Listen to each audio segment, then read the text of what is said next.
Welcome, brave souls, to the chilling depths of horror in detail, the realm where the shadows whisper ancient secrets and nightmares come to life. I am your guide through the darkness, and on this channel, we delve into the spine-chilling world of Wendigo horror stories that will send shivers down your spine. First story. This story was shared by you/Romanian_roulette. My uncle encountered a thing on my granddad's ranch. I would like to note that this is my uncle's story, not mine. I will also be writing this through my uncle's perspective when the event occurred. Thanks, OP. I guess the whole event took place in the summer of '75. I was about 13. For the story to make sense, I'll start with context. My mother divorced my dad due to his issues with alcoholism, and quickly got custody over me and my 5 siblings. My dad was struggling greatly, so he made what was most likely the best decision, to move to a remote log cabin in Montana. He also had pretty serious mental problems. Because of his problems and the severity of them, my mom decided to never really let us stay at his cabin. She claims that she made a good decision, but I really feel like she accidentally made things worse, just isn't brave enough to own up to it. Anyway, my mother finally decided to let me fly up to my dad's cabin for a week, mostly because she felt like he needed someone in his life. Someone of his own flesh and blood to just be there for him. I wasn't very pleased with the decision at first, but my mother just told me to suck it up, so I did. The first day I arrived, my dad picked me up in his Ford 67 and we drove off. From the start, I could immediately tell that he was really bad off. He was very unkempt, he smelled like sweat and cheap deodorant, and he just gave off the vibe that he had practically hit rock bottom in life. But despite all that, I could tell he was happy to see me. For the rest of the day, we just took it easy, I helped him with some housework, and just got to know each other. Everything was calm as could be until the sun set. That night, as I tucked myself into bed, I heard a sound. It sounded like something scratching against the window, and I also remember a faint deep, guttural sound. It honestly scared the shit out of me. But I was never a brave kid, so I just pretended it wasn't there and fell asleep after a while. The next morning, I decided to tell my dad about what I heard, to which he replied, it was probably just some coyote or puma. I was pretty sure it wasn't a puma or coyote, but I went with it anyway. The next night, I heard the exact same thing I heard the night before, just louder. I tried to convince myself that it was just an animal, but deep down, I knew there was no way that the noise was from an animal, regardless of what it was. I begged my dad to let me sleep somewhere else, but he didn't seem to take me seriously. I guess he just thought I was joking or something. With my nerves practically screaming in fear, I tried to suck it up and sleep that night. But of course, it was back, and louder than ever. That's when I made the bold decision to look outside the window and hopefully, see that my concerns were over nothing. What I saw instead stuck with me permanently. I saw some humanoid creature on hands and knees, scratching at my window. Its body was thin and very lanky, and resembled a human with white skin aside from its head. Its head was the bloody skull of a buck. We even made eye-to-socket contact. I screamed and shut my eyes. I only opened them once I heard my dad running in from his room. When I opened my eyes, the creature was gone. Thankfully, my dad started to believe me from this point on. It's been about 40 years since the incident, and I still remember all of it like a nightmare you can never forget. My dad passed away 7 years later, apparently from a breaking and entering gone wrong. I don't think I want to know what they meant by gone wrong. Thankfully, my dad is in a better place now, and I just hope that one day, I'll forget what happened and I'll be at peace too. Second story. This story was shared by you/Groovy97. I saw something in the woods of Nova Scotia, Canada. I need to know what it was. This is a story I haven't really told anyone. Geez, if it weren't for my best friend being present when it happened, I probably would have gaslit myself into believing it was a nightmare or I was just going plain nuts. It's one of those memories that, no matter how much time goes by, you never forget, the details don't get muddy for even a moment. It was 2012, my freshman year of high school. I was 15 years old and had been in the company of my best friend that night, let's call her Marie. We lived in a fairly small town on the eastern coast of Canada, Nova Scotia to be exact. It was an old mining community sat in the middle of the woods, to paint a picture for you. There wasn't really much to do, our economy had tanked many moons before the rest of the country, so outside of hard drugs or crime all you really had to do was walk around. Marie and I just so happened to have made walking a bit of a natural pastime. We'd properly mapped out that entire town and its surrounding hills and forests in rain, shine, sleet or snow. We'd seen everything our little community had to offer, from its vast range of wildlife to its colorful selection of junkies. Please, keep these tidbits in mind before you tell me what we saw was an animal or a human. It was an autumn night, with nothing more for two high school girls to do and homework not being something we specialized in, we decided to go on one of our many town walks. This night in particular had us go a little off the beaten trail. You see, typically we'd have stuck to the main roads, probably ended up at a Tim Hortons before calling it a night and heading back home, but not tonight. Tonight we decided to walk by the food bank. You might be wondering what the draw of an old food bank is. You see, it wasn't just a food bank. Back when we were still a mining town, our food bank was a train station. Trains would come by and pick up coal that was freshly dug from the coal mines and take it all across the country. The old train yard was still there, its now rust-covered cars acting as mock tombs to a much more prosperous era gone by. We'd frequented the train yard with our friends in the past, climbing the cars, sneaking inside among other things that could have gotten kids hurt, so it wasn't a new place to us at all, and we thought that since it was at the tree line, tucked away in a quiet enough part of town that we could freely walk and chat without the concern of traffic or the like. Sidewalks weren't very frequent on that side of town. The sun had already set as we made our way down the long stretch of road, that October chill grasping at our small frames like glue, while the all too familiar autumn smell of still dying plant life had permeated the air. We were talking to each other about what teenage girls typically babble about: boys, Facebook, you know, real important stuff. We had been so caught up in our conversation of the most dire importance that by the time we had made it to the fence that lined the train yard, it genuinely took us a moment to notice the noise. It was a very clear scream. We stopped dead in our tracks and began to stare at each other, not so much out of fear but bewilderment.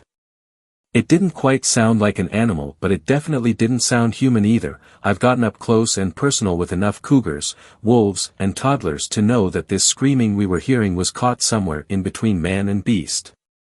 We stood there, glaring into each other's eyes for a few more seconds before finally turning our attention towards the sound. It was dark, mind you, not pitch black, as there were some street lights around, though few and far between, but we couldn't see anything. To us from where we were standing it was just an old train station turned food bank, a rusted-out fence and a couple of unused and falling-apart train cars. The screams didn't subside as we were now staring into the foreground of what became a series of mental photographs of the area. It was then I realized that just up ahead, the third and final train car sat partially covered from our viewpoint by a few bushes. I had turned my head to Marie, a mischievous grin dawning my face like a cowl. "Last one to the train car has to buy the French vanillas," I exclaimed before quickly jogging along the side of the fence toward the final car. I heard Marie call out, "Hey! Wait up," as my feet clearly were acting before my brain. I mean, gosh, this could have been some wild animal or really anything, and I was just running into blind. I'm not particularly a brave person, and I'm honestly not sure why I did this or anything else that happens from here on out. I rounded the fence, the screaming getting louder and louder as I strode closer and closer. My heart began to race with both anxiety and sheer excitement. I wasn't sure what I was even getting myself into or what I was expecting to see at all. Needless to say, about a second later the ever-increasing beating from my chest had come to a standstill as my heart had made itself a new home in my throat. I stopped so quickly Marie had slammed right into the back of me, but I was so frozen in fear at what I was now looking at that I barely even budged, the screaming still echoing off of the forest so loudly I could barely hear the faint whisper of an "oh my God" escape Marie's lips. No more than about 20 feet away from us, crouched just under the train car, was a pale, hairless and naked person.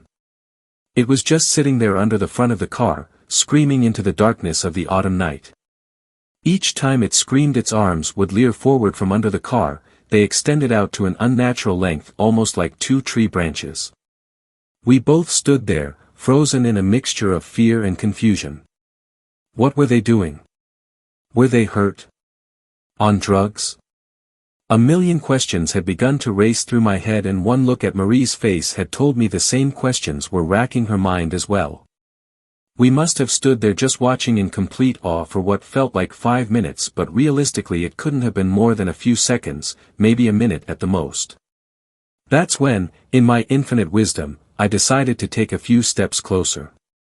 I took my first shaky step towards it. I felt Marie's hand grasp my arm as if to say, "Don't," but it was clear that her fear outweighed her functionality as I easily broke from her grip just by continuing forward.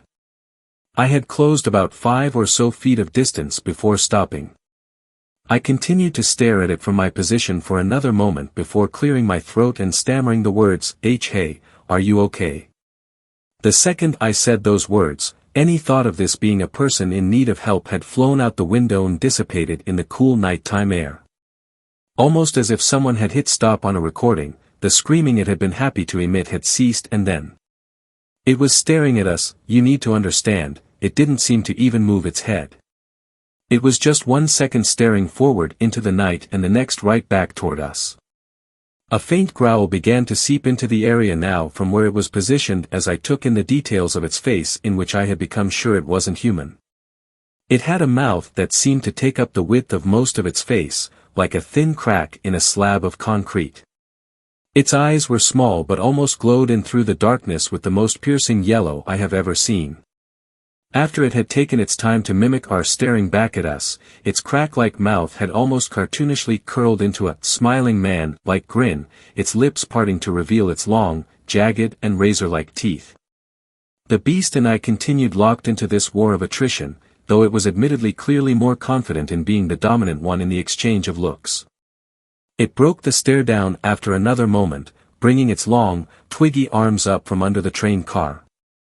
It wrapped its fingers around the lip of the car and at a near breakneck speed kicked itself out from under the train car with a swing, almost like a chimpanzee leaping from one tree branch to another before landing and planting itself on the ground in a pose akin to that of a frog.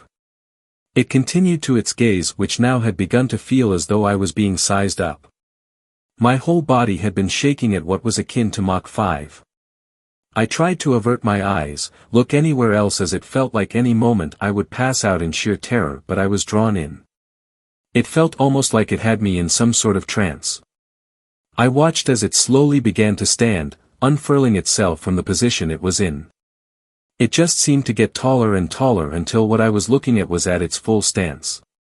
Its entire body, a pasty gray. Its arms had drooped down well past its knees and its legs hooked in the back near the calf, almost like a goat.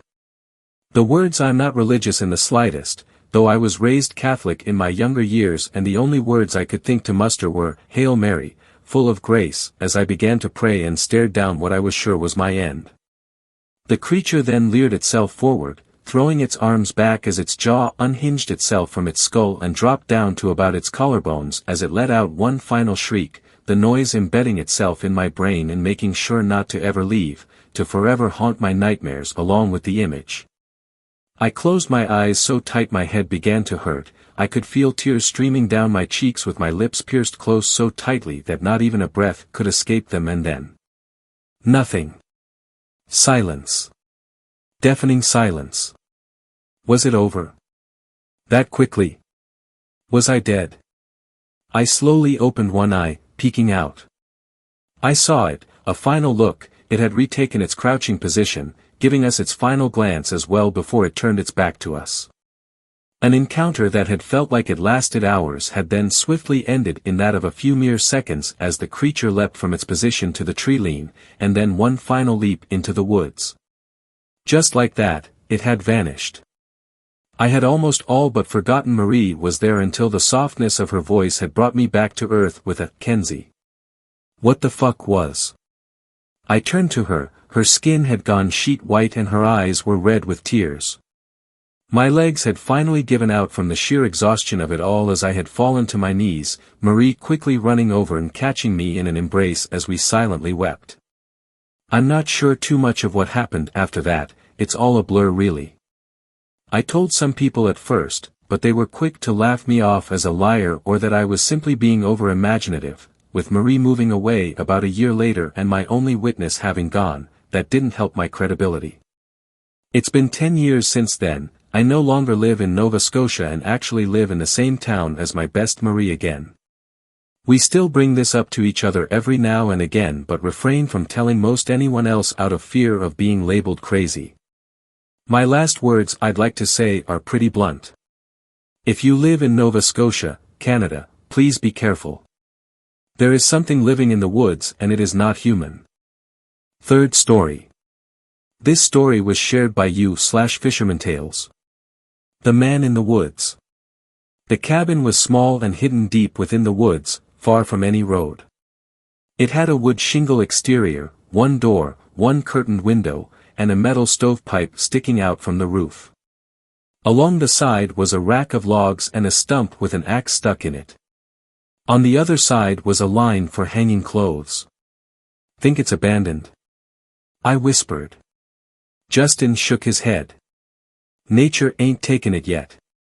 What do you mean? You ain't ever noticed that when people leave a place, nature moves in? All those plants and green that show up. Oh, yeah. Like the old church. Just like that. And it don't take long, neither. Why does nature wait for people to leave? It don't wait, Cole. Nature's always trying to take over, but people won't let it. It's like a war, or an invasion, one that never ends. Nature was here first, though. So. That means we're the invaders. We ain't been given a choice. Well, we could at least be nicer. Justin was quiet for a moment, then said, let's get a closer look at that house.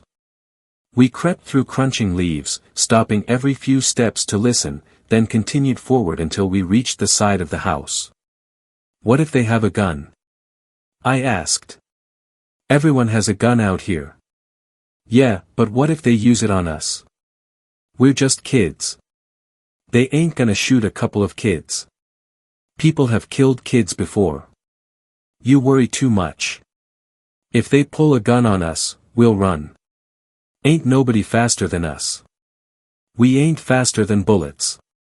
Justin peeked around to the front of the cabin and said, I'm gonna try the door. Wait. Keep an eye out. Before I could say no, Justin rounded the corner and was at the door. I watched the surrounding woods for movement. With each passing second, I felt as if the homeowner was coming closer, but I was too anxious to tell if nothing was moving or if everything was.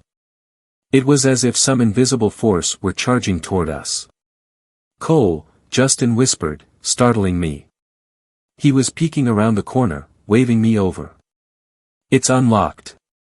I hurried to him, and we stepped through the open door into a small, tidy space. There was a neatly made twin-sized bed, and a deerskin rug spread across the wooden floor. On the right side of the room was a wood stove with a pot on top, with a shelf above it that held various jarred herbs and spices. On the left of the room was a bookshelf holding about a dozen books and next to that a wooden chest. Wow, I said. This is awesome. Let's see what's in that chest, Justin said, and knelt and opened it. He rummaged through, pulling out various clothes until it was empty. Nothing good. Check out these books, I said. Justin closed the chest then looked over my shoulder as I pulled out books on gardening, hunting, bushcraft, and taxidermy. What's this one? Justin said, reaching past to grab a book with a blank leather cover. Is it a Bible? It's my journal, a deep voice announced from behind us, startling us against the bookshelf, causing several books to get knocked over onto the floor. The man was tall and looked to be in his mid-40s. He was clean-shaven and didn't look much like the sort of person you'd expect to find living hidden in the woods. "Sorry," Justin said and held out the journal, and as he did so, a photograph of a young boy fell out. The man reached down and picked it up, looked at it for a moment, then took the journal from Justin and placed the photo inside. "My son," the man said. He stepped toward us, and we moved out of the way as he placed the journal back onto the shelf, then knelt to pick up the rest of the books. "Sorry, sir," I said, and helped him pick up the books. Justin did the same, then the man took the books from us and returned them to their shelves. "What are your names?" the man asked.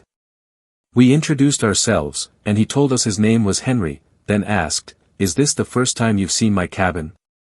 "Yes, sir," we answered. "Nobody else knows about it?" Justin and I looked at each other, then back at Henry, and shrugged. "We ain't ever heard anyone mention it," Justin said. Henry looked at us a moment, then nodded. "Okay. Don't tell anyone." He walked over to a bucket of water he must have brought inside with him and dumped some of it into the pot that sat atop the stove. Then he stepped outside. "We should go," I whispered. "Okay," Justin answered. We hurried to the doorway, and right as we reached it, Henry was there holding a rifle and a log. He looked at us a moment, then we moved out of the way, so he could pass. He stepped through and leaned the rifle against the wall and placed the log into the stove. "I'm going to make rabbit stew," he said, and began to make a fire. "You're welcome to join." "We need to get back home," I said. Justin hesitated, though, and asked, "Why you out here?" With the fire going, the man shut the hatch, and stood and faced us. "Because I want to be." "Are you alone?" The man nodded. "What about your son?" I asked. The man looked at me, then his eyes fell to his feet, and he said, "He's dead." "Oh. Sorry. How'd he die?" Justin asked. The man looked back up. "He was sick." "Where's his mom?" The man shrugged. "I don't know. We aren't together anymore." The water was beginning to boil. The man turned to it and began putting in different herbs and spices. "Will one of you grab the rabbit from the stump outside?" he asked. Justin stepped outside and Henry glanced over at me, and said, "Go grab some vegetables from the garden out back." "Which ones?" "Whichever ones you like." Justin and I met on my way to the garden, and he said, "He doesn't seem so bad." "I don't know. What if he's some sort of outlaw?" Justin grinned. "Maybe he's a bank robber. Or a murderer." Justin held up the skinned rabbit. "This one might agree with you," then he laughed and headed into the cabin. At the garden, I hadn't the faintest idea what I was looking at. Everything looked like weeds, aside from the tomatoes and peppers. So, that's what I grabbed. "Here you go," I said as I stepped back inside, and handed Henry the veggies. "No potatoes or carrots?" he asked. "I didn't see any. They're under the soil." "Oh." Henry smirked and took the tomatoes and peppers from me, and said, "Well, let's see how Cole's stew turns out." That evening, we sat around the cabin and ate the spiciest rabbit stew I'd ever had. For a second there, I'd even thought we'd been poisoned. But Henry just laughed and said I'd picked something called a habanero pepper. "What kind of psycho eats this stuff?" Justin said as he gulped down a second cup of water. "Sorry, boys," Henry laughed. "I should have warned you." He stood and grabbed another jar and said, "Try this. It might help cool you off." "What is it?" I asked. "Honey." I was desperate, so I quickly took the jar and stuck a spoonful in my mouth, and sure enough, it seemed to help. Justin snagged it from me and did the same, and before long, we'd cleaned out that entire jar of honey. "Look at y'all, a couple of Pooh Bears," Henry joked. "Sorry," I apologized. "I'll get you more." "I appreciate that, Cole." Henry stood and took our dishes from us. "It's getting dark. You boys better head home." We agreed and thanked him for the honey, and I apologized for ruining the rabbit stew. Henry shrugged and said, "I liked it. Might make more for myself sometime." That next morning, I was up in my room when I heard a commotion coming from across the street. Justin and his dad were shouting at each other, and shortly thereafter, Justin came storming outside. I quickly opened my window and hollered for him, and he looked up at me and said, "Let's get the hell out of here, Cole." I put on my shoes and hurried down the stairs and past my mom and sister, who were sitting on the couch watching the morning show. "Where you off to?" Mom asked. "Gonna go hang out with Justin. Be home before dark this time." "I will. I mean it." Justin was waiting for me outside. We bumped fists, and he said, "Let's go see what Henry's doing." "Right now? You got anything better to do?" I shrugged. "No, I guess not." "Hold on a second." I hurried back inside and into the kitchen and grabbed one of those bottles of honey that's shaped like a bear, then ran out the door again as my mom said, "Hey, were you taking my honey?" I looked at Justin and yelled, "Run," and we took off for the woods. As we walked through the woods, Justin went on about what an asshole his dad was and how life would be better if it were just him and his mom. I wasn't so sure if it would be better or just another kind of awful, considering his mom was a useless alcoholic. But, at least she didn't hit him. "She wasn't always a drunk, you know," Justin said. "That's why I wear this necklace." It was a shark tooth necklace I'd never seen Justin without for as long as I knew him. Nothing impressive. You can find one in any beach gift shop. They weren't together for a while, my mom and dad, Justin continued. They'd broken up. Before you knew me. Mom and I were happy back then. We went to the beach one day, and she bought me this. We couldn't afford much, you know. But we didn't need much. Or at least I didn't think so. Why'd they get back together? Mom thought we needed more, and Dad could afford it. He's the only reason we're in that house.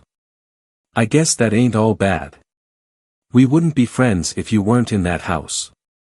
Justin smiled and patted me on the back. You're right, Cole. But never knowing someone is okay. Losing someone you knew is what's hard. Henry was sitting in the doorway reading a book when we arrived. Back so soon. Brought you some honey, I said. Henry held out his hand and I tossed it to him. He looked at it and smiled. Thank you, Cole. What you readin'? Justin asked. The Adventures of Tom Sawyer. Ever heard of it? Justin shook his head. I'm not much of a reader. Henry looked at me and I shook my head as well. What's it about? I asked. It's about two friends, Tom Sawyer and Huckleberry Finn. They get into a bunch of trouble and go on adventures and such. It's sort of a kid's book. Henry closed the book. I started reading it again because you two remind me of the main characters. Cole, you're like Tom, and Justin here is like Huckleberry. What kind of name is Huckleberry? Justin asked. Henry shrugged. Same could be said about Justin, or Cole, or even Henry. What kind of name is any name, really? We hadn't a clue, and noticing he'd confused us, Henry laughed and said, So, what can I do for you boys today? I guess we're just looking for something to do. Henry put the book down and scratched at his chin. Y'all know how to chop logs? On that day, Henry taught us how to chop logs and start a fire, and over the next couple of years we'd sneak off a few days each week and bring Henry food and supplies in exchange for lessons in self-sufficiency. He taught us things like how to work with wood, garden, hunt, skin an animal, and cook. We'd also check out books for him from the library, and when he finished one we'd spend the following night sitting fireside as he told us all about what he'd read. Henry became like a father to Justin and me, and that made me and Justin feel more like brothers. Justin was 16 when he told me his plan. "I want to introduce Henry to my mom." "What? Why?" I asked. "Maybe they'll hit it off." "But your parents are still married." "I know. I'm hoping if Mom meets Henry, she'll fall in love with him and leave my dad." "You don't even know if Henry is her type." "How can he not be? He's single and nice and way better than my dad." "That don't mean she'll fall in love with him." "It don't work that way, Justin. You even said that the only reason your mom got back together with your dad is because he had money." "Henry doesn't have any money." Justin thumbed at the shark tooth necklace. "Henry can show her that we don't need money to be happy. He can help her remember." Part of me didn't want it to happen because I wanted Henry to be my dad. I would have been jealous. But, I also knew that Henry wasn't just living in the woods. He was hiding. For whatever reason, he didn't want to be found. That night there was an argument across the street. It was violent and it was loud. Glass was shattered and doors were slammed, and in the morning, Justin was gone. I'd gotten used to hearing from Justin every day. If I didn't see him, he'd call me over the walkie-talkie. This was the 90s. We weren't using cell phones. So, I went to his house that following afternoon and knocked on the door. Something I was always hesitant to do. His dad answered and just looked at me. "Is Justin home?" I asked. "No. I haven't seen him all day." His dad shrugged. "Not my problem. But he's your son." "Excuse me?" I swallowed and said, "Sorry, I meant that you'd know better than anyone else." "Well, I don't." Before he shut the door, I noticed that the rug that was usually spread across the living room floor was gone, and there was a new hole in the wall about the size of a fist. That had me concerned, but I decided I'd check with Henry before telling my mom what I saw. So, I made the long walk through the woods alone to Henry's house. White smoke was billowing from the chimney as I arrived and knocked on the door. Henry opened it and said, "Hey, Cole. Come on in." I stepped inside and could smell that he was cooking a stew. "I'm sorry to disappoint you, but you're probably not going to want any of this stew," he said. "How come?"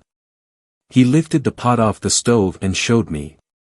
"It's your spicy rabbit concoction." I smirked. "No thanks." "Well, if you change your mind, I have plenty of honey." Henry went back to stirring. "Where's Justin?" "I was hoping he was here." Henry stopped stirring and looked at me. "You can't find him?" "No. I haven't seen him all day." "That's not like him." "No, it ain't. But I heard his dad hollerin' last night, and when I went to his house a couple hours ago, there was a big hole in the wall and the living room rug was missin'. And his dad said he ain't seen him all day." Henry sighed and sat on the bed. "Have you told your mom?" "Not yet. I wanted to see if he was here first." "Can you think of anywhere else he might be?" I shrugged. "No. He was planning on coming out here anyway." "Without you?" "I don't know. Maybe. He wanted to try to get you to meet his mom." Henry furrowed his brow. "Why?" "He thought if she met you, she might fall in love and leave his dad." Henry smirked and shook his head. "Oh, Justin. That poor boy." I watched Henry for a moment, then asked, "Would you have married his mom?" "No, Cole. I don't know her, and even if I did, my marrying days are over. This is how I'm going to live until I die." "Alone?" Henry nodded. "What do I do now?" Henry stood up and took the pot off the stove, set it onto a cinder block, and tasted the stew. If you tell the police and Justin becomes a missing person, there will be search parties looking all up and down these woods. They'll find me. So, finding Justin is more important. I'm a wanted man, Cole. It was the first time I'd heard him admit it. He truly was an outlaw. What did you do? I asked. Henry put the spoon down and walked over to the bookshelf, pulled out his journal and removed the picture of the young boy and looked at it. His name was Sean. Your son. I lied when I told you he was sick. He wasn't sick. He was murdered. A man took him when he was walking home from school. He took my son, locked him in a cellar, and tortured him until he died. Sean was only 10 years old. I'm sorry, Henry. I knew who did it, but the police thought differently. They said there wasn't enough evidence. But I knew without a shadow of a doubt, it was him. So, I did what the police couldn't. I killed him. Henry turned and looked at me. And, for that reason, I can't let them find me. I was shocked that Henry was even capable of such a thing. Okay. Then what do I do? Henry placed the photograph on the bookshelf and sat back on the bed. You need to either find Justin or find proof that his dad killed him. But you need to move quick, before someone files a missing person report. Justin's dad owned a contracting business. Some days he worked long hours, some days he barely worked at all. It was impossible to gauge when he would and wouldn't be home. So, the following morning I watched by my window until he left, and the second he did, I hurried across the street. The door was locked, as I figured it would be, but I knew the same couldn't be said about Justin's bedroom window.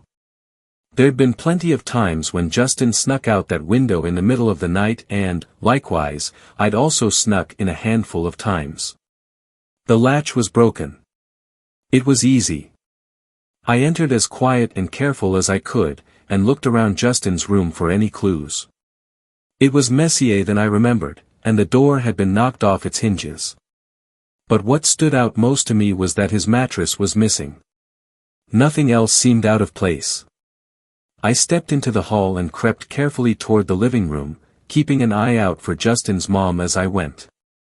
The first thing I noticed was that the walls had more than one hole punched into them and the furniture was all scattered about. It looked like Justin's dad had gotten into a fistfight with the room itself. Again, I noticed the missing rug, and knelt and smelled something like bleach, and as I looked even closer, saw what looked like 3 drops of blood. All the clues were pointing to the worst. I crept over to the kitchen and opened the fridge. Lots of beer. I closed it and looked at the counters. There was a knife missing from the wooden knife block. I was almost certain now, but I had to check 2 more spots, the garage and the master bedroom. The garage had a freezer, and my heart trembled at the thought of what I might find in it. First, I looked around behind tool chests and whatnot, and finding nothing, I walked over to the freezer. Please don't be in here, I whispered to myself, then lifted the lid.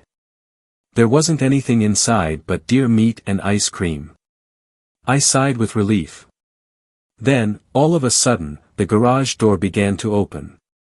Without a second thought, I hurried back into the house and didn't get far before I was face to face with Justin's mom. She blinked at me a few times, then groggily said, "Hey, Cole. Where's Justin?" At that moment, the interior garage door opened and Justin's dad stepped inside. "What the hell are you doing here?" he said. "I'm looking for Justin. He's not here." "I told you that already." "Where is he?" "I don't know." "Yes, you do." His dad's eyes got big, and he said, "What are you trying to say?" "You killed him." "I know you did." "Boy, you better watch your mouth." "What's he talking about, Chris?" Justin's mom asked. "Shut the fuck up, woman." I backed up toward Justin's mom and said, "He killed Justin. And if you don't leave here, he's going to kill you, too." Chris pointed his finger at me and stepped closer. "I'll kill you, boy." That's who I'll kill if you don't get out of my house right now. Chris charged at me and Justin's mom pushed me out of the way and screamed, "Get out of here, Cole." Then she pulled at Chris long enough for me to run out the front door, and whether that was enough, I don't know, because I just kept running without looking back until I reached the woods, and even then, I still hurried until I got to Henry's cabin. I didn't bother to knock on the door this time. And when I got inside, Henry wasn't there. It was quiet and everything was tidy. I sat on the bed and caught my breath, and noticed that the rifle was gone. He must have been out hunting. I sat there a moment, waiting for him, and noticed the photograph of his son still sitting on the bookshelf from the previous night. It seemed dear to him, not something he liked to share. But, I was curious, so I picked it up and got my first real look at the boy. He looked to be about 10, the age Henry said he was when he died. He didn't look much like Henry. He was blonde-haired and blue-eyed, whereas Henry had dark features. There was something about his smile that seemed forced. His eyes didn't look happy. In fact, he looked kind of scared. But, there was something else. Something in the background that was out of place. It was Henry's cabin. That didn't make sense. Henry moved to the woods to escape the law, a law he didn't break until after his son died. How could his son have been here? I dropped the picture and pulled Henry's journal from the shelf and opened it. It wasn't a journal at all. It was a photo album. Each page a photo of a different child. I felt the room start to spin. I had to leave before he came back. I turned around to go out the door and stopped. There he was, standing right in front of me. "Hi, Cole," he said. He looked at the book in my hand. "I see you looked at my journal." I didn't look at it. "No." "Oh, well, then let me show you." "That's okay. I've gotta go." "Nonsense." Henry shut the door. "Stay a little while." Then he tapped the bed with the butt of his rifle and said, "Have a seat." Reluctantly, I set the book down and did as he asked. He stepped over to the bookshelf and picked up his journal, then sat next to me on the bed. He carefully opened it to the first page. "This is my collection, Cole. They're in ascending order by age. Page 1, you can see, is an infant. Little baby Andy. Page 2 is 1-year-old Tessa." He flipped the page. 2-year-old Abigail, or Abby, as her parents liked to call her. "Please, I don't want to see any more." Henry sighed and flipped a few pages to age 9, and next to it was a blank space. He placed the photo of the blonde-haired boy under age 10. Michael had gotten lost in the woods. He found me. Just like you and Justin. "Where is he?" "Justin? Oh, let me show you." Henry flipped past ages 11 through 15 and stopped on 16. It was a picture of Justin bound to a chair in a dark room. He was a fighter, I have to admit. I felt sick. Tears started to swell in my eyes. Justin had been betrayed by the man he trusted most, and at that moment I had not only lost my best friend, my brother, but I'd also lost another father. Now, Cole. Don't cry. I'll let you see him. You can say goodbye. He's alive. Henry pointed at the floor. He's down there. Show me. Henry closed the book and stood, then lifted the deerskin rug, revealing a hatch door. He opened it and a rotten odor lifted into the cabin. He motioned with his hand to the dark hole in the floor and said, "After you." I stood and looked down into the hole. I don't see anything. Henry reached under his bed and grabbed a flashlight and handed it to me. I shined it down the hole and could see a ladder descending about 20 feet to a dirt floor. "You go first," I said. Henry frowned. "Cole, whether you go down or not, I'm the one controlling this situation. I choose whether you live or die." I stared at him a moment, knowing what he said was true, and leaned over the hole and yelled, "Justin. No answer. Why isn't he answering? Henry shrugged. Maybe he can't hear you. I couldn't take not knowing any more, so I stepped to the ladder and descended. To my surprise, Henry followed. Justin, you in here? My feet touched the dirt floor and I looked around the room with the flashlight. It was empty of all except a chair in the middle, and slumped over in the chair was Justin. I hurried over to him and lifted his head, and when I did, it fell back, and I could see that his throat had been cut, and the ground beneath him was sodden with blood. Sorry, Cole. I needed 16. He trusted you. And were those 2 years not some of his best? I looked at Justin's lifeless body, the shark tooth necklace, his symbol of hope, still hanging from his neck.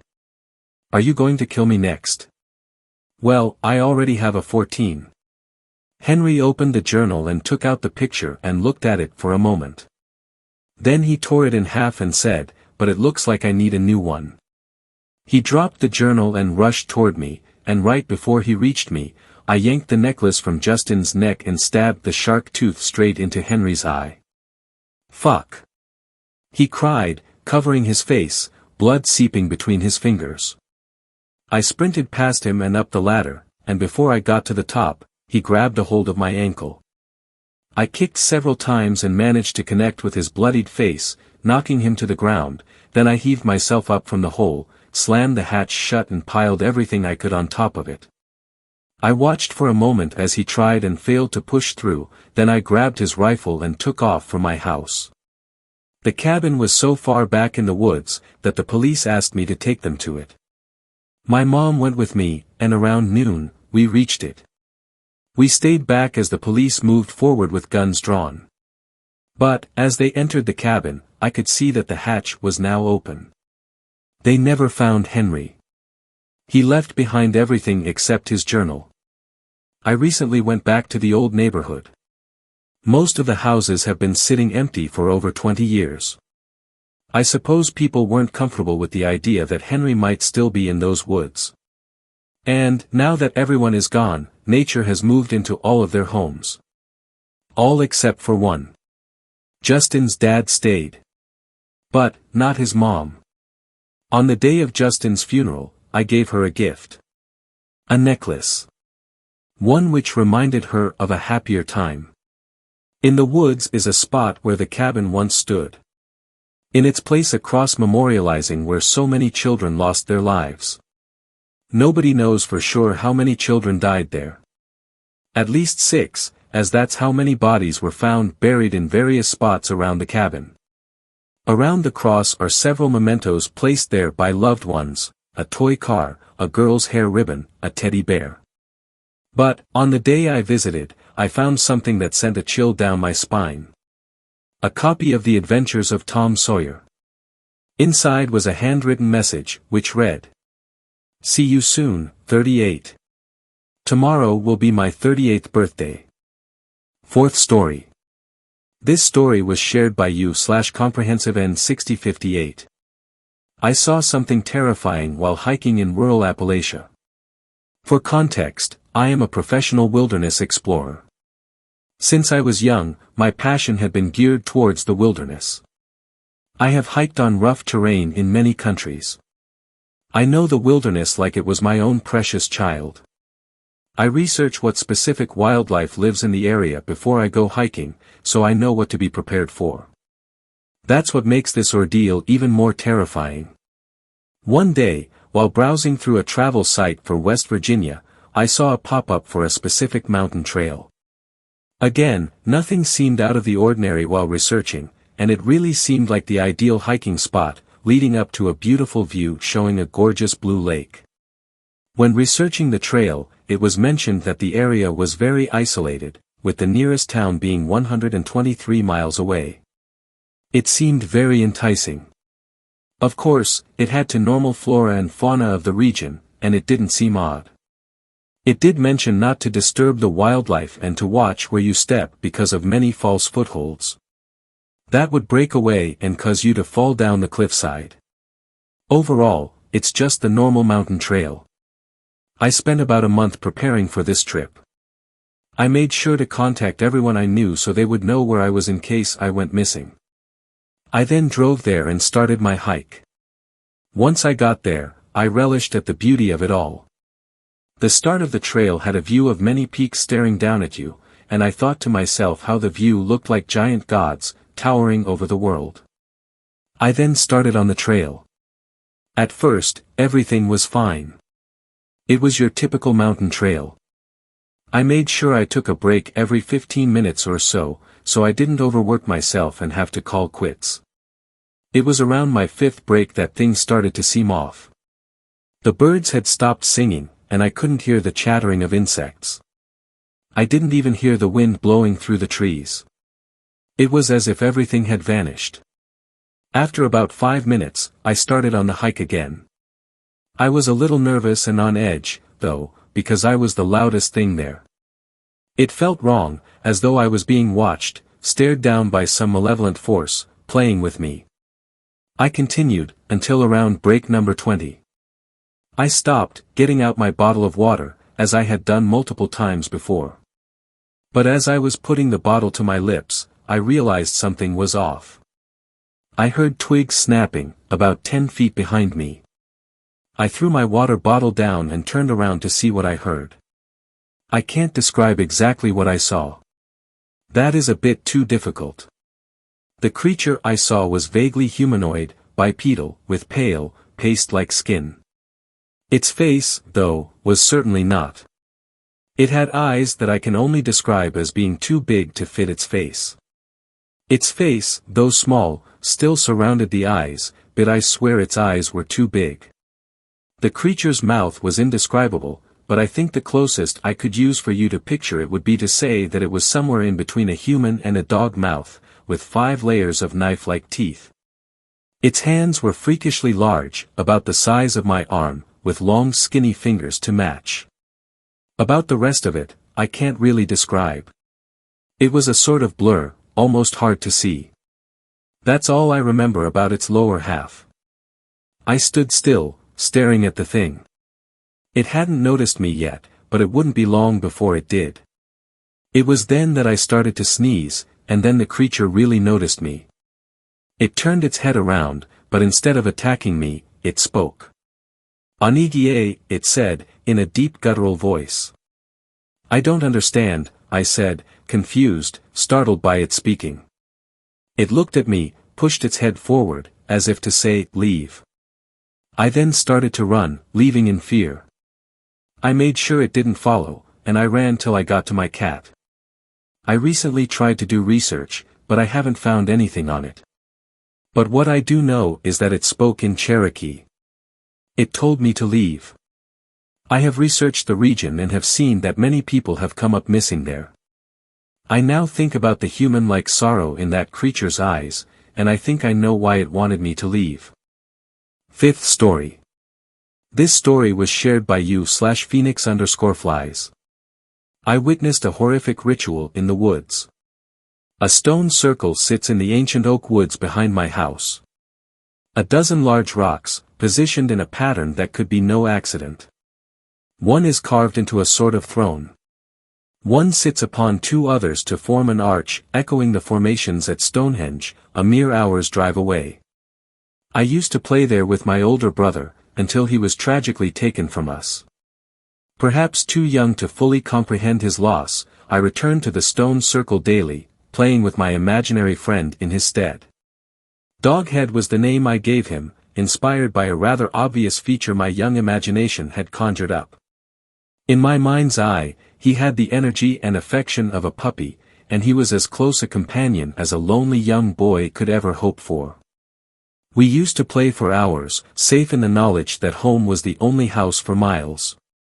My parents were distant and self-absorbed throughout my childhood, and the loss of their eldest son, their golden boy, only turned them colder.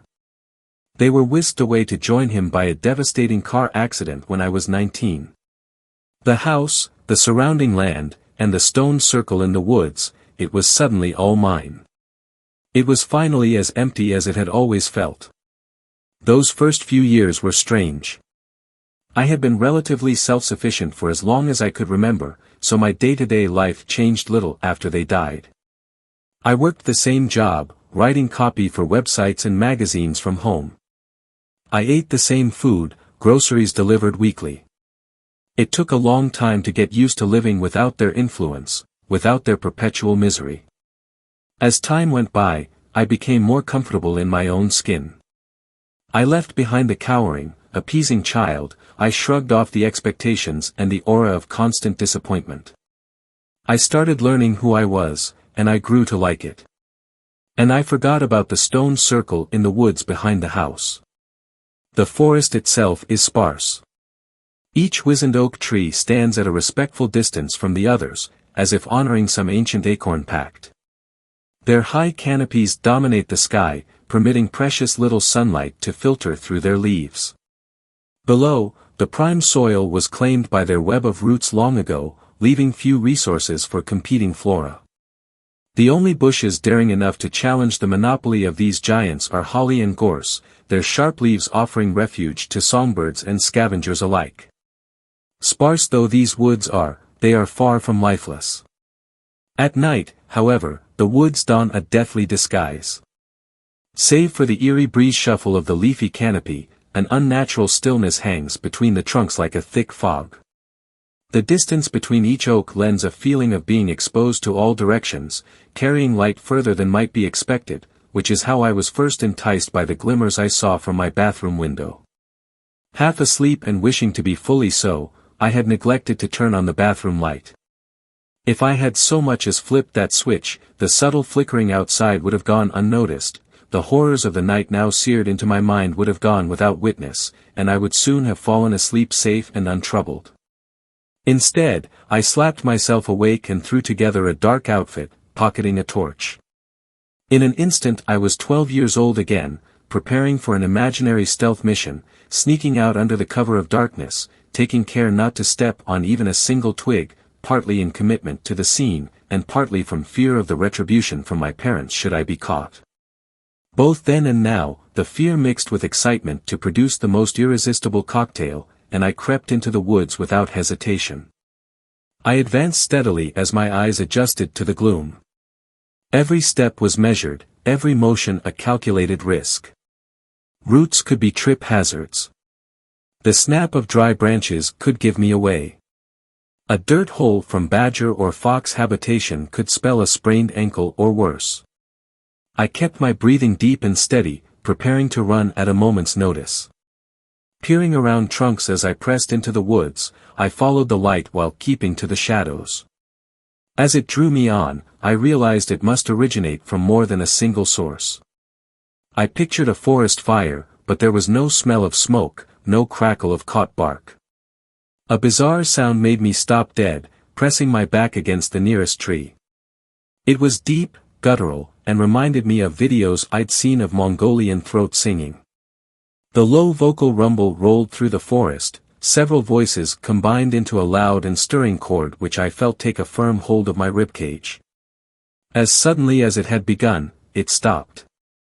I listened intently for any other sound and could faintly hear a single voice, monotone and slow, but I couldn't make out the syllables. I peeked cautiously around the oak, and began deeper into the woods. It wasn't long until I saw the source of the light, dozens and dozens of blazing torches, easily 100 or more, each mounted on a stake driven into the ground at an angle, the flames directed outwards as if to ward off the forest itself.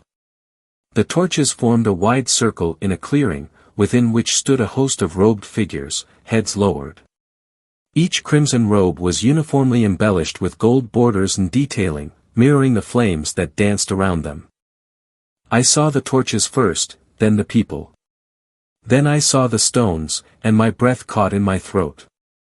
The gathering had taken place on the ancient playground of my youth, within the stone circle I had long since forgotten.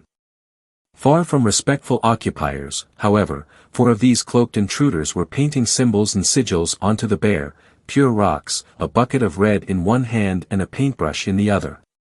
A network of circles, curves and crossed lines already adorned most of the rocks. They were nearly finished with their task. I watched them corrupting my childhood one brush stroke at a time, and fought hard not to yell. This felt like both a deeply personal attack and a sacrilegious transgression all at once. I wept in silence as I watched them complete their work. I was struck by a vivid memory of my brother sat in the chair carved stone, bending to tap a stick onto each of my shoulders in turn. He was king that day, and I was being knighted to protect the realm. For hours, he would point out imaginary invaders and threats to the kingdom, all trying to break into the sacred space of the stone circle, and I would charge into battle, bellowing as best a boy of 7 could, swinging a branch to fend off foes on all sides. I chided my childish stupidity. When outnumbered, as I was last night, self-preservation comes first. Bravado without caution would be suicide. One of these interlopers was standing on my brother's throne, arms outstretched, addressing the others like a priest leading a congregation. His was the voice I had heard, though too quiet to discern from where I stood. I had to get closer. The group was focused on his speech, I reasoned, and any subtle motion I made in the shadows of the forest would likely be lost among the flickering torches. Light on my feet, I pressed even closer, crouching to take cover beneath the spikes of a holly bush with an oak to my side. I was mere feet from the edge of the clearing, but confident in my concealed position. No further, I told myself, either remain, or retreat. I was close enough to hear the speech, but its meaning was lost to me. It clearly wasn't English, but sounded like no language I had ever heard. There was a guttural, stern tone to it, almost Germanic, but the syllables weren't recognizably German either.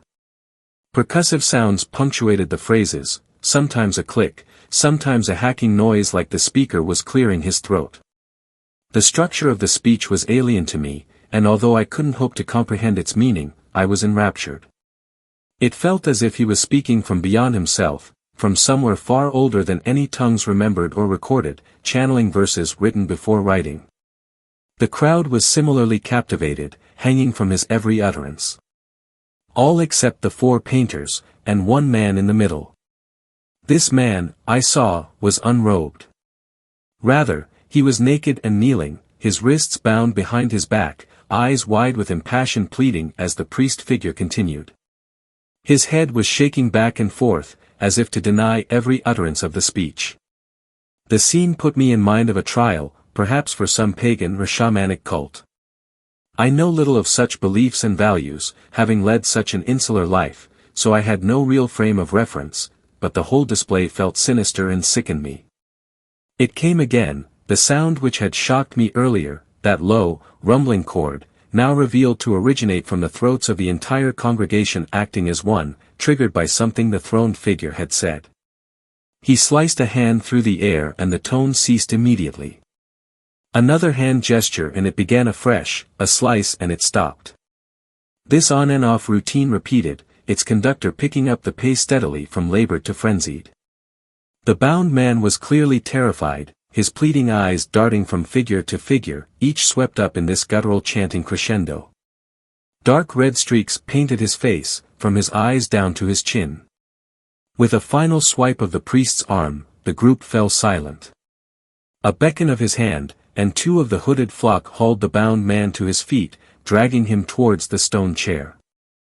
I could hear him straining and groaning through closed lips. As he was brought before the priest, I saw his mouth had been sewn shut with a tight web of cord, his lips turned inwards. Those red tear streaks he wore were colored by dried blood, his wide eyes unable to close without their lids. This group, or cult, had taken morbid steps to prevent him from screaming or looking away.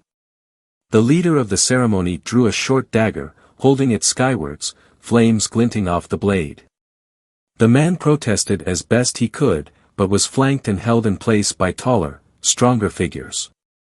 In 2 quick motions an X was traced across his bare chest, the wounds shallow and scarlet bright. The crowd shifted suddenly at this, surging towards the throne. Hands were all over the man in an instant, carrying him back and away, ignoring his feeble writhing and muffled screams. A divide had formed in the clearing, bisecting the stone circle. On one side, the cult, some of whom had picked up torches and were brandishing them. On the other side, the man, kicked to the floor and struggling to stand with his hands still bound. Flames were turned on him, keeping him at bay from the group. Behind him, the stone archway loomed, a gateway to the gloom of the woods. A gap had been deliberately left in the circle of torchlight. The leader bellowed out a three-syllable chant in that strange language, which was eagerly echoed back by his flock. He repeated the phrase, louder, rousing the crowd. This back-and-forth exchange continued, building in volume and speed towards a raw cacophony.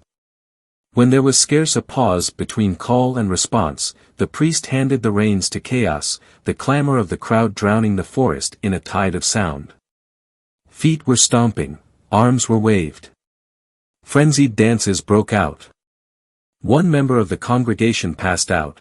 They were unceremoniously rolled to the side of the circle and abandoned in favor of the growing noise. I lay flat under the holly bush with my hands clamped over my ears, such was the sheer volume before me. As painful as the sound was to bear, I couldn't help but find their primal passion compelling. I should have left them to their devices. I should have made a break for home while they were so deeply distracted. They stopped, as one, falling completely silent. The sense of euphoric elation had collapsed, giving way to a nervous foreboding. Heads turned anxiously from side to side. The group huddled, gathering in closer towards the stone chair. The bound man was making his way towards them on his knees, straining to force pleas through stitched lips, but was kept back by the torchbearers. They seemed intent on pushing him towards the archway, towards the looming dark of the forest. Someone in the crowd noticed something in the forest behind the bound man, pointing a finger beyond the circle, past the stone arch, into the tree-line. Their extended arm was quickly pulled down by other hands, as if chided by the group. Regardless, a tangible excitement overtook the gathering. Murmurs broke out, whispers and gasps. They pressed back, even further away from the bound man and the stone archway behind him. I strained my eyes to see beyond the flames, seeing nothing but shifting shadows. As I looked back to the crowd, however, I saw it. A tall figure emerged from the trees, its outline only clear from the corner of my eyes as they struggled to adjust to the dark. It appeared as though the shadow of a tree had come to life, standing at least 8 or 9 feet tall. I couldn't see where its height ended. It swept stiffly towards the clearing as if carried by invisible ropes. There was no motion of walking, this giant shadow floated. It stopped at the edge of the clearing, where it should have been bathed in torchlight. Instead, it was a void, a vertical black hole, seeming to drain the light from the woods around it. As I tried to make sense of what I was witnessing, this floating shadow was passed by a second. They moved alternately. One stopped as the other advanced, carried in sweeping motions. As they drew nearer to the stone circle, the bound man turned his begging towards them, throwing himself down, his blood-stained face against the thin grass, his frame racked with wretched sobs. He was hoping, or praying, for mercy. None came. Without warning, his torso was wrapped in giant fingers of that same vacant darkness. He was snatched through the archway in barely a breath, out towards the tree-line, and lifted high over the stones. His legs kicked at the air, finding no purchase. As he was held aloft, I gleaned a sense of the scale of the creature before me. It was, I now saw, a single entity. What I had identified as 2 figures earlier were merely its shins. It stood on 2 legs, looming over the stone circle, one huge hand resting atop the archway. Light failed to adhere to its form, offering only a silhouette to interpret against the backdrop of torchlit oaks. It had moved in complete silence, despite its size. Though vast, it seemed to share the limbs and proportions of a human, with one notable exception. I felt my heart stop dead as I looked up into the canopy of leaves, and recognized the outline of a forgotten figure from my own past, looming over the stone circle in which we had played so long ago. I clamped my hands over my mouth to keep the shock within. I had grown a lot over the past 20 years, inside and out. It seemed that Doghead had grown even more. The cultists had by now dropped to their knees, every head bowed in silent reverence. A uniform stillness had come over them, likely born from both respect and fear, and they had good reason for the latter. The naked man, their sacrifice, was held aloft by Doghead with both hands, those massive pitch-black fingers clasped around his legs and his torso. He strained to scream as the creature tightened its grip and twisted. Something gave out with a crunch, his ribcage and pelvis rotating in different directions. Blood spewed from his mouth as his lips parted in spite of the stitches, bellowing his pain freely now through torn curtains of scarlet. As his body bent, his skin broke around his midriff, yellow fat parting to give way to a cascade of entrails. He was divided, his scream failing as his diaphragm dropped. Doghead was elated, raising the drooping organs above its head, opening its enormous jaws and directing the offal inside. Even while consuming its prey, no sound came from the shadow monster itself. The man was just barely clinging on to life, gasping breathlessly, his eyes darting around in panic as dark teeth the size of his forearm clamped down on what remained of his torso, gnawing like living jerky. Fighting to divert my gaze from this atrocity, I looked towards the lowered heads of the cult, and saw more shoulders shaking than still. They were deeply afraid, that much was clear. Even the throned figure who had led the ritual was kneeling on the stone seat, head bowed and trembling. A sudden gasp erupted from the crowd. The cultist who had passed out earlier had awoken and was looking around, bleary and sluggish. Some members of the group had noticed and were trying to encourage them to their knees, but they were resistant in their barely conscious state.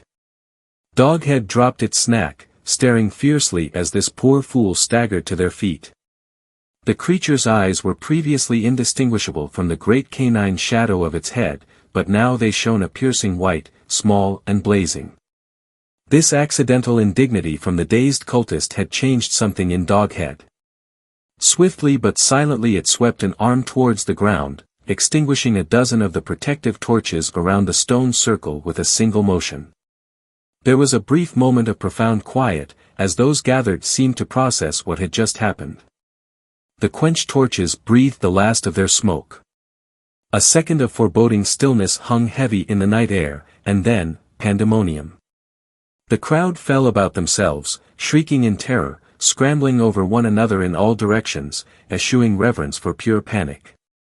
Doghead didn't hesitate, lunging into the stone circle, no longer held back. It was absolutely silent in its motion, a flawless predator. It bounded towards the hapless transgressor and effortlessly snatched them from the ground. The staggering cultist hardly had chance to gasp before Doghead snapped their chin up and back with a single thumb, separating their skull from the rest of their spine without splitting the skin. Their body fell limp instantly and was dropped to the ground. My legs were aching to carry me away from the scene, but I knew I had to stay put. Not only would I be a target for the shadow monster, but potentially for the cultists. The worst wounds I would receive from my vantage point under the bush would be scrapes and bruises, so there I remained, quaking though I was. The ritual leader was the first to abandon the stone circle altogether, sprinting straight into the woods without looking back, not sparing a moment's thoughts for their flock. The others followed suit in a staggered wave, clearly caught between the protection they believed would hold firm and the vulnerable darkness of the forest. Having claimed 2 victims, Doghead turned its attention to the remaining flames. It lumbered around the edge of the stone circle, sweeping its palm over the torches. They went out without exception, either blown by displaced air through the motion of that huge hand, or perhaps smothered by the shadows that formed this creature. As the last of the lights disappeared, so too did Doghead, its void outline no longer visible against trees that once again stood dark and still. It had reclaimed its cover of night, its motion barely perceptible as the faintest suggestion through leaf-filtered starlight, and it sped away into the gloom. The cult had dispersed, their footfalls and shrieks gradually diminishing to nothing. The circle was silent once again, almost tranquil, save for the scrawled sigils on the stones. I lay still beneath the holly bush until dawn broke and beyond, making certain that no shadows remained to ambush me before I scrambled out to make my way home. In daylight, I could see that the remains of the 2 victims claimed by Doghead had disappeared in the hours since their slaughter. The creature had managed to remove them both, and I hadn't even noticed its presence. As I write this, I am profoundly conflicted, struck by a heady mix of abject terror and giddy revelation. I'm shaking, shocked to the core by what I witnessed. A monster he may be, but he was once my closest friend, one I thought lost to the passing years and the maturing mind. Before sundown, I will return to the circle and wash those stones clean.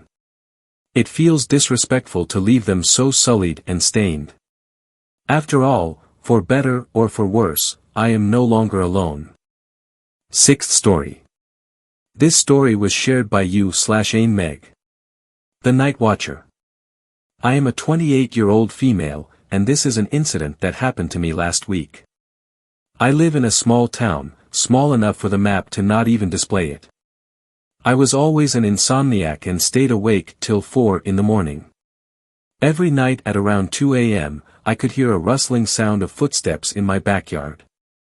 Before getting any further, I would like to give an outline of my property.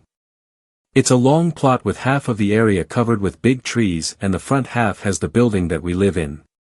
Our house is a 3-story building and we have a large backyard. I would come home every summer from my university to spend my vacation with my family. I live with my parents and my younger sister. Every summer vacation, I come to stay for about a month and spend really quality time at home. The days are perfect, but the nights are miserable for me. Every night I would stay awake late and had awful experiences regarding the sounds I mentioned earlier. One day, I decided to confront whoever was making such noise at such late hours of night. I was a fool and decided not to wake my parents up. My room was just beside an open corridor that led straight to the backyard. I still remember it to be a Saturday night. As the clock struck 2, I could hear the rustling noise again. I slowly crept down my bed and opened the door. It made a slight noise and the rustling stopped. I took my phone with me and started walking with my flashlight on. I couldn't see anything at first. As I approached through the darkness, I could see a black figure crouching in the distance, hiding behind an oak tree. I was scared shitless at this point, but something in me told me to keep walking. My reaction was involuntary and I had no control over my body. I slowly approached the figure, which at this point had stood up and I could see its yellow glowing eyes. My phone had stopped working at this point, the battery had died out. Moon was the only source of light I could use to traverse my path. As I was inches away from the figure, it let out a shrieking noise and opened its mouth wide. My eyes had adjusted to the dark and I could see hundreds of razor-sharp teeth protruding from its face. The creature was about 8 feet tall, skinny and covered with a slimy substance all over its body.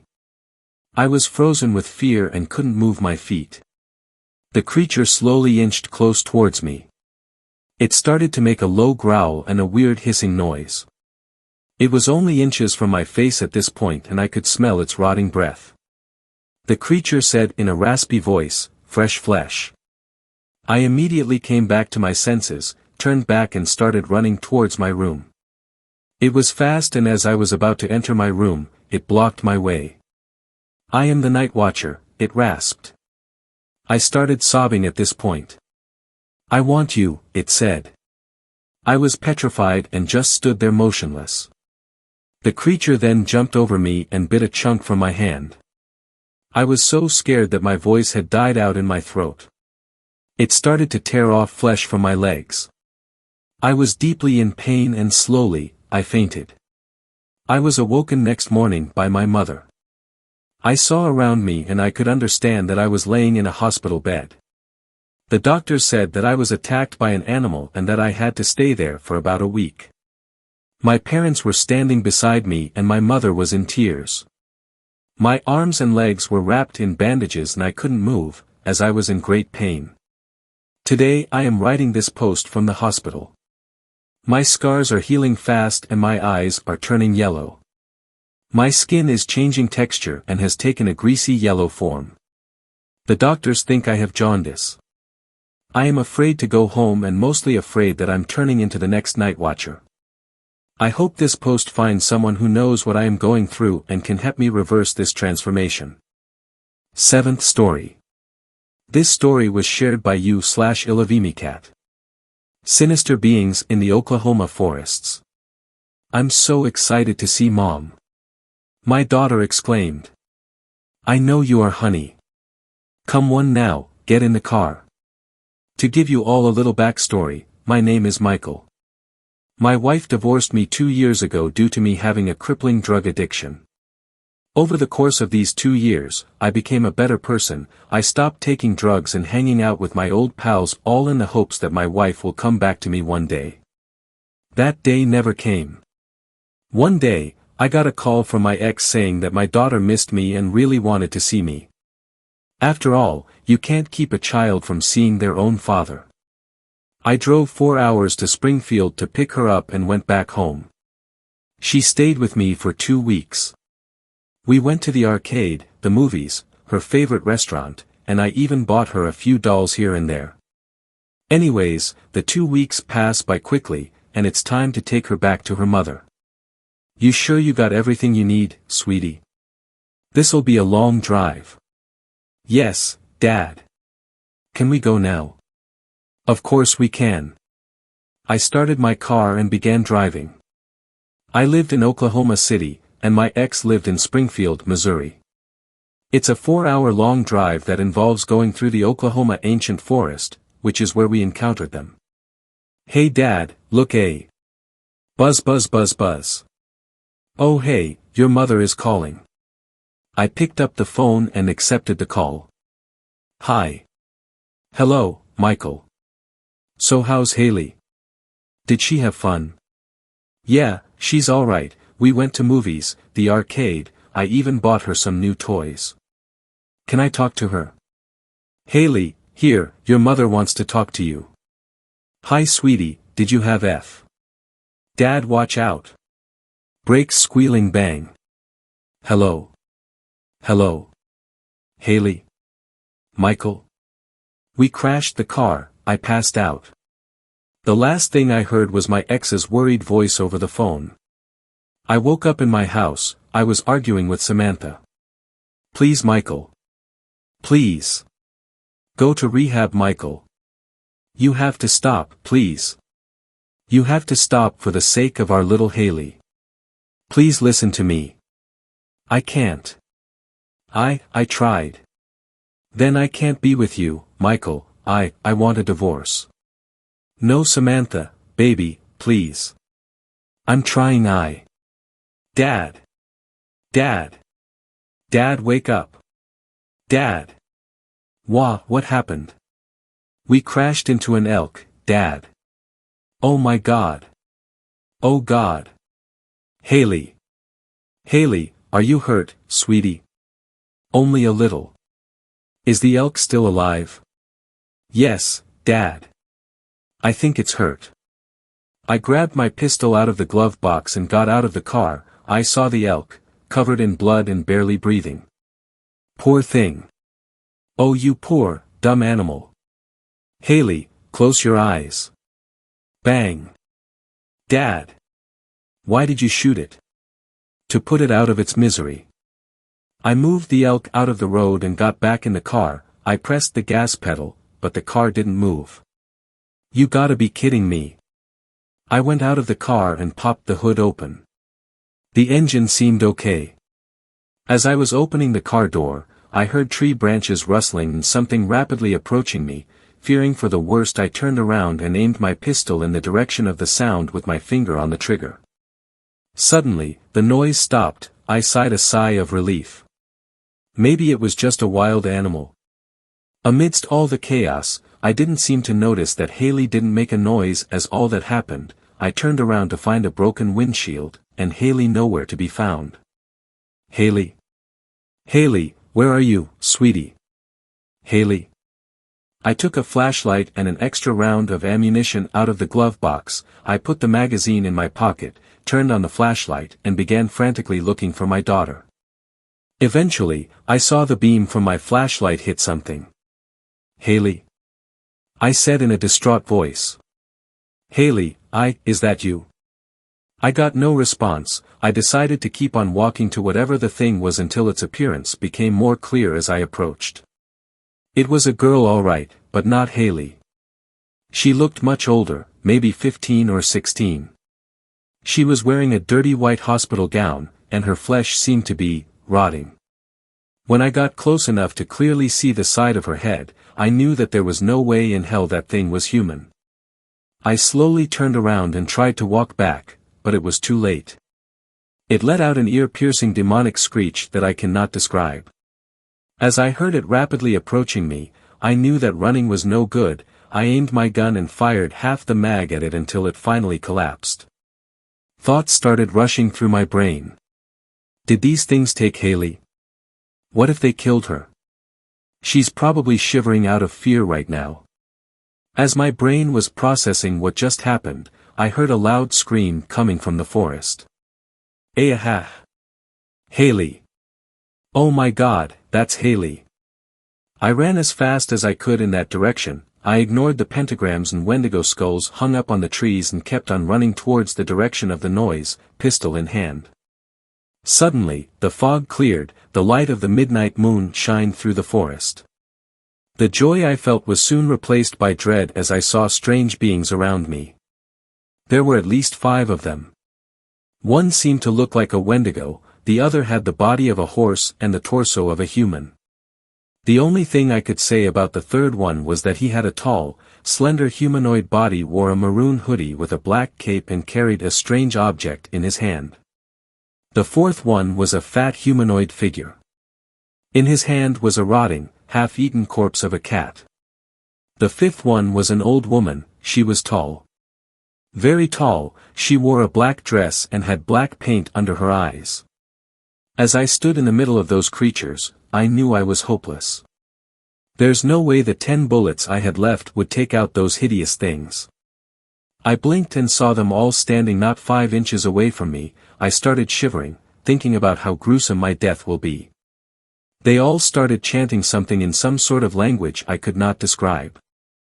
I felt hopeless until the old woman raised her hand, and I saw Haley. Haley! Dad? Dad, help! Let us go. What do you want from us? Why are you doing this to us? Let us go. The old woman grabbed Haley and gave her to the fat one. I saw my daughter screaming her lungs out as the thing bit off her limbs one by one. No. Leave her alone. Haley. It sounded like the woman was laughing. Eventually, my daughter's corpse was dropped right in front of me. So you killed her, now kill me. Kill me. Kill me too. They started to walk away. This was sent to me by an anonymous Reddit user on the 17th of May. I was scrolling through Reddit, not a day later, when I found a post saying the dead body of a man was found in the Oklahoma ancient forest. His death was determined to be suicide via gunshot to the head. Thanks a lot for watching the video till the end. Subscribe to our channel Horror in Detail. Drop your opinions/suggestions in the comments section, and like the video as it helps with the YouTube algorithm.